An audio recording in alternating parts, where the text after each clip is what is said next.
After 22 days of work, I finally made every level in what's soon to be the first game I actually release.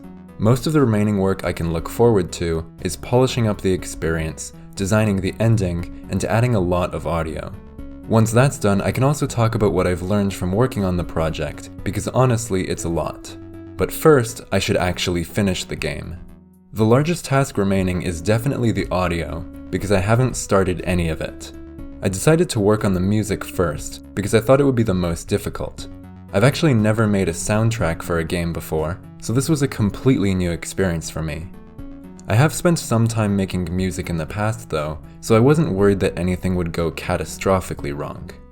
My main plan was to create 5 songs in total, 1 for the main menu and 4 for each of the sets of levels. I felt that this was a good number because it was small enough to be achievable while having enough variety for the duration of the game. I also decided to use the same set of instruments in each song, which saves a lot of time and also makes the soundtrack more cohesive. With that settled, I got to work, and while the soundtrack did take many days to finish, there weren't really any major roadblocks, and I generally enjoyed the change of pace. The process was very smooth, and in the end I think the music turned out well. There's definitely a lot of room for improvement, but I'm not expecting to have a masterpiece of an OST on my first try. What's here is good, and I always have the next game to further improve. Moving on to the sound effects, the story is slightly different. For the entire game, I had to make around 24 sound effects. Some of them I decided to synthesize, while others I got from audio recordings. For example, the step sounds are real, but the explosion sound is actually entirely synthesized, using white noise with various effects applied. I made them all over the course of 2 days, and honestly, I found it to be fairly tedious. It can be interesting to make some sound effects, but once you have to make over 20 of them, it gets boring quickly. In comparison, I never really got bored of making music.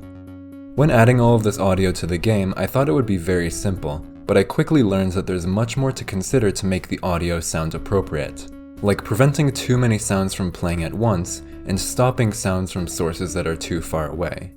Once again, this wasn't particularly difficult to implement, but it did require a bit more time to sort out. As I was working on the audio, I was also making plenty of other small improvements.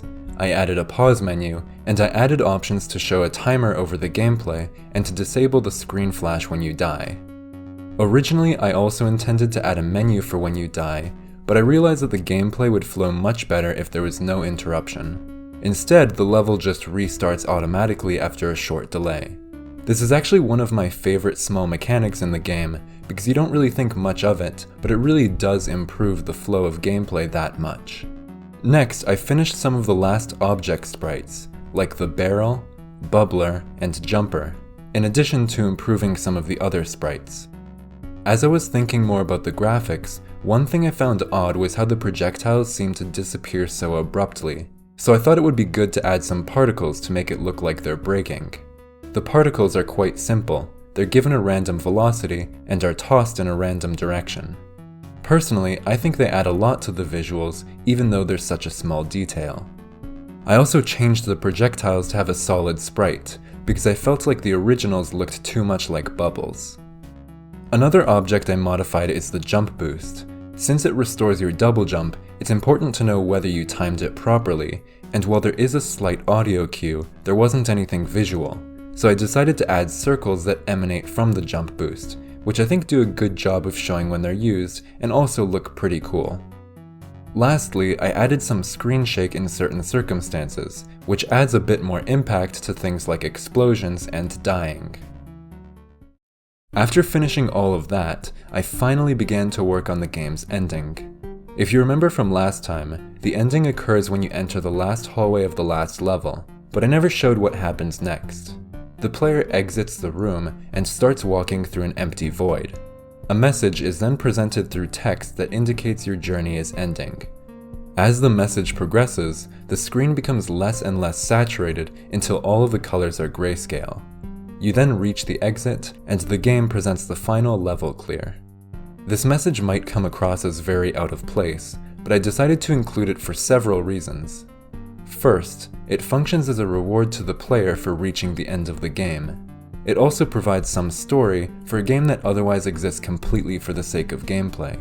What is that story? Well, the message implies that the player, named X, is put through these levels as a sort of challenge to conquer, and when he beats them, he can return home, wherever that is. It's loosely implied that X can't die here, he can only respawn, so whenever you, as the player, fail a level and have to restart, that's actually what's happening in the world. This is where I got inspiration for the game's title, Living Hydra. Just like a Hydra can regenerate its lost heads, X can regenerate his lost lives. If you really wanted to look deeply into it, you could imagine that X completing the challenge is a metaphor for the player completing the game. But that's getting a bit too pretentious, so I'm not gonna go there. Really, the story just exists to make the game a bit more than a generic level pack. As for what happens next, you return to the level select and now have access to a secret tile. When you select this tile, a menu appears that allows you to use any color in any level. I thought this made for a good tangible reward, especially since it was incredibly easy to implement and is fun to play around with. You also reveal the sum of best times, which as explained previously, combines all of the best level times to give you a reason to go back and improve them. Speaking of those older levels, I also wanted to go back and improve some of their level designs, because honestly, there was a lot of potential for improvement. A few of those levels got minor changes, like adding a control list to the beginning of level 1, or making the room designs a bit neater in level 14, and others were completely overhauled, like giving level 8 more interesting treadmill sections, and making level 12 more difficult, with more memorable obstacles. If you've played the game yourself, you might have noticed that some of the levels look a bit different in the previous devlogs, and that's why. One of the final features I added to my game was the save system. It wasn't particularly difficult or time-consuming to add, and I even made a flashy save icon to show when there's an autosave. But adding the save feature, more than anything else, made me feel like the game is actually, truly complete. Of course, I still had a bit more work to do to actually release the game, including some debugging and code cleanup. But as far as I was concerned, I had officially completed my first game. Or at least the first game that I completed to a standard where I'm happy to release it publicly. I have made others, just not ones that are as fully featured. In total, it would take me exactly 40 days to finish this game, from start to finish, which is a bit longer than I planned, but still amazing.